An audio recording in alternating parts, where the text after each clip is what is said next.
नमस्कार दोस्तों, मैं राहुल शास्त्री स्वागत करता हूं आपका अपने ज्योतिष सिखाने की श्रृंखला को जारी रखते हुए।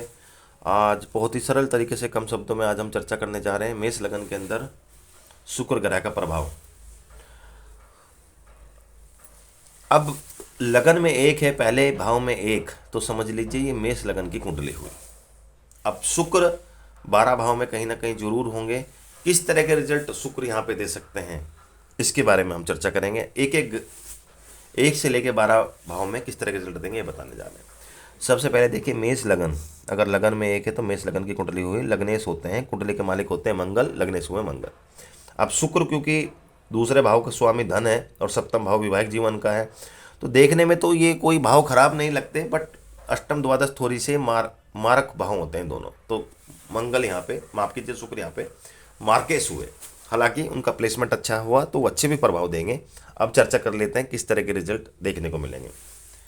तो लगन में अगर शुक्र बैठा है तो निश्चित रूप से कोई खराब प्रभाव नहीं देंगे। हालांकि मंगल नहीं होता, अगर मंगल गड़बड़ होता है तो यहाँ पे थोड़ा सा अपोजिट सेक्स के प्रति हम कह सकते हैं करेक्टर को लेके थोड़ी सी दिक्कत बना देता है। अगर दोनों के बीच में डिग्री डिफरेंसेस कम हो या गुरु यहाँ पे अच्छा हो तो शुक्र और अच्छा हो जाता है। बुध अगर हो या चंद्र, इस पर चंद्र हो शुक्र के साथ, तो ये शुक्र और प्रभावशाली हो जाता है। तो धन की स्थिति बहुत अच्छी, वैवाहिक जीवन की स्थिति बहुत अच्छी। वैवाहिक जीवन के बाद जातक का निश्चित रूप से धन में बढ़ोतरी होगी। जातक खुद शौकीन किस्म का, मौजदार और शौकीन किस्म के साथ साथ जातक जो है हमेशा जो है एकदम टेंशन फ्री रहता है, सुखी रहता है। कपड़े, वाहन और भौतिक सुख के प्रति थोड़ी सी लालसा देखी गई है। और वैवाहिक जीवन के बाद निश्चित रूप से सुख भी जातक को प्राप्त होता है। शुक्र दूसरे भाव में है तो निश्चित रूप से यहाँ पे भी बहुत अच्छा। वैवाहिक जीवन के बाद धन की स्थिति बनी रहेगी। शुक्र के दशा दशांतर में धन में कोई दिक्कत नहीं होगी। कुटुंब का भी पूर्ण रूप से लाभ मिलेगा। जातक की वाणी से भी बहुत काम बनेंगे। जातक के किसी प्रकार की कोई दिक्कत नहीं है। हालांकि शुक्र पर अगर पाप ग्रह की दृष्टि डाल दी तो निश्चित रूप से फिर वैवाहिक जीवन और धन में थोड़ी सी दिक्कत देखने को मिल सकती है। तीसरे भाव में अगर शुक्र है तो यहाँ पे विवाह थोड़ा डिले से होता है, लेट से होता है। और धन के लिए बहुत प्रयास करने पड़ते हैं। बहुत प्रयास करने के बाद जब जातक को रिजल्ट देखने को मिलते हैं, कभी कभी देखा है जातक जितनी मेहनत करता है उसके हिसाब से उतना धन नहीं मिलता। और निश्चित रूप से जब विवाह की बात आती है तो डिले होते हैं। रोजगार की बात करें तो 36 साल के बाद अगर करें तो उसमें फायदा होगा। मानसिक संतुलन जातक का ठीक है, विवेकी भी होता है जातक, पर कभी कभी बहुत मेहनत करने के बाद रिजल्टों में जातक को थोड़ी सी देखने को देरी मिलेगी। मानसिक संतुलन अच्छा, पर विवेकी भी होता, पर कभी कभी अपने विवेक के चक्कर में थोड़ा सा काम भी जातक बिगाड़ लेता है। मेहनत करने के बाद जातक निश्चित रूप से फायदा भी होता है। अगर गुरु की दृष्टि शुक्र में पड़ जाए, गुरु भाग्य भाव में बैठे हैं, तो देखा गया है मेहनत के बाद सुख भी जातक को मिल जाता है। अब शुक्र चतुर्थ भाव में हो जाए कन्या राशि में, माफ कीजिए कर्क राशि में, तो शुक्र जो है जल तत्व राशि, जल तत्व ग्रह माने जाते हैं। अगर दूसरे देखा जाए, दूसरे तरह से देखो, और जो ये कर्क राशि है ये भी जल तत्व राशि है। और निश्चित रूप से धन और लाभ के भाव होके चतुर्थ भाव में बैठे हैं, और चतुर्थ भाव में शुक्र दिग्बली भी माने जाते हैं, तो यहाँ पे फायदा देंगे। शुक्र निश्चित रूप से सुख में बढ़ोतरी करेंगे, माता के स्वास्थ्य में अच्छा रखेंगे, माता के साथ संबंध अच्छा रखेंगे। वैवाहिक जीवन का और धन का अच्छा लाभ मिलेगा जातक को। कुटुंब से लाभ मिलता है। अपनी वाणी से काम बिगाड़ने देना वाला जातक, काम बनाने वाला, माफ कीजिए। और शुक्र की दशा अंतरदशा में निश्चित रूप से धन और लाभ और सुख की स्थिति अच्छी बनती है। वैवाहिक जीवन के बाद भी निश्चित रूप से जातक को सभी प्रकार का सुख देखने को मिलता है। सुख जो है, शुक्र जो है अगर पंचम भाव में बैठ जाए तो यहाँ पे जातक की अफेयर बहुत करता है। निश्चित रूप से उसकी फ्रेंडशिप काफ़ी होती है।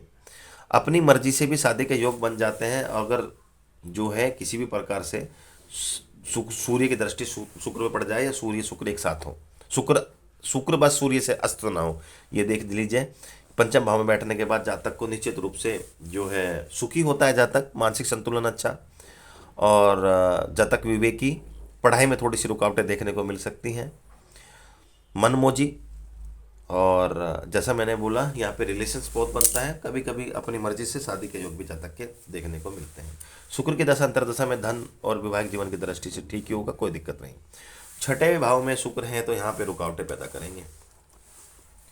तो यहाँ पे क्या करेंगे, धन का भाव करेंगे, कुटुंब के साथ मतभेद करेंगे, बचपन में निर्धनता, आरंभिक शिक्षा जो है एकेडमिक एजुकेशन होती है उसमें देखने को दिक्कत मिलेगी।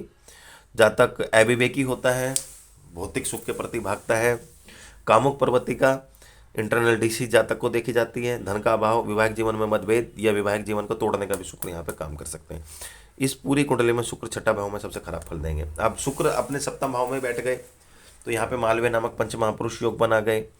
तो शुक्र की दशा अंतर्दशा में, ना कि शुक्र क्योंकि भौतिक सुख के कारक होते हैं, तो शुक्र जिसके कारक होते हैं तो उसमें तो फायदा देंगे ही यहाँ पे, यानी सभी प्रकार का सुख जातक को देंगे, और वैवाहिक जीवन का भी फायदा, धन का भी फायदा। और वैवाहिक जीवन के बाद निश्चित रूप से, क्योंकि ये जो उस मालवीय योग बन रहा है ये सप्तम भाव विवाह का जो भाव है उसमें बन रहा है, तो विवाह के बाद जातक को निश्चित रूप से सभी प्रकार का सुख और धन में वृद्धि होती है जातक की।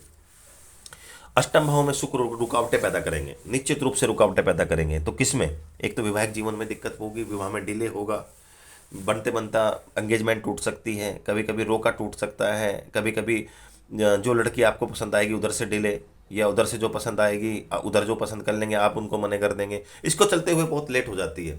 और वैवाहिक जीवन में भी मतभेद हो सकते हैं। हालांकि शुक्र की स्थिति अच्छी है तो कोई दिक्कत नहीं, माफ कीजिए, अगर गुरु की स्थिति बहुत अच्छी है, गुरु शुक्र पे अपनी दृष्टि डाल दे तो कोई दिक्कत नहीं। नहीं तो अगर शुक्र यहाँ पे पाप ग्रह से दृष्ट है या प्रबल डिग्री है शुक्र की, तो यहाँ पे रुकावटें भी निश्चित रूप से शुक्र ला देंगे वैवाहिक जीवन के अंदर। भाग्य भाव में शुक्र है तो धन के स्वामी होके और वैवाहिक जीवन को कंट्रोल करते हुए अगर शुक्र भाग्य भाव में बैठ गए तो यहाँ पे निश्चित रूप से जो जातक की जो वाइफ होगी वो भाग्यशाली होगी। उसके बाद जातक का भाग्योदय होता है। जैसे ही विवाह होगा तो भाग्योदय होगा, धन का आगमन शुरू हो जाएगा। निश्चित रूप से धन और धन का सुख पूर्ण रूप से, ससुराल पक्ष मजबूत जातक का, ससुराल पक्ष से और वाइफ से निश्चित रूप से जातक को बहुत ज़्यादा फायदा देखने को मिलता है। अब आगे चलते हैं दोस्तों।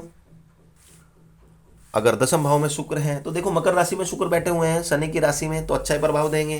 धन के स्वामी और सप्तमेश होके बैठे हुए हैं दसम भाव में, तो यहाँ पे भी वो अच्छा प्रभाव देंगे। तो निश्चित रूप से रोजगार की स्थिति जातक की अच्छी, और धन की स्थिति तभी अच्छी बनेगी विवाह निश्चित रूप से, क्योंकि वैवाहिक जीवन को भी कंट्रोल कर रहे हैं। तो विवाह के बाद विशेषकर जो उनका रोजगार है उसमें बढ़ोतरी होती है। कभी कभी देखा है एक से ज़्यादा रोजगार जातक को मिलते हुए, समाज में मान सम्मान पद प्रतिष्ठा भी पूर्ण रूप से मिलती है। विवाह और धन सुख भी जातक को मिलता है। एकादश भाव में भी शुक्र बहुत अच्छा प्रभाव देंगे, ना कि लाभ देंगे आपको, जब जातक की जो इच्छा होगी उसकी पूर्ति करा देंगे। छोटे भाई बहनें, बड़े भाई बहनों से जातक को बहुत फायदा मिलेगा। निश्चित रूप से सभी प्रकार का सुख प्राप्त होगा, धन का लाभ होगा, वैवाहिक जीवन का लाभ होगा, इच्छा का लाभ होगा, संतान सुख मिलेगा, कुटुंब का पूर्ण रूप से सुख मिलेगा।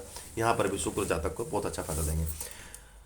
12वें भाव में शुक्र हो तो रहे हैं उच्च के, 12वें भाव में अच्छे भी माने जाते हैं, और फिर भी हानि तो देंगे। तो वैवाहिक जीवन में डिले और खर्चा बहुत करेंगे, धन में दिक्कत देंगे, कुटुंब के साथ मतभेद भी कर सकते हैं, और रुकावटें शुक्र की दशा अंतर्दशा में और वैवाहिक जीवन में निश्चित रूप से बनी रहेगी।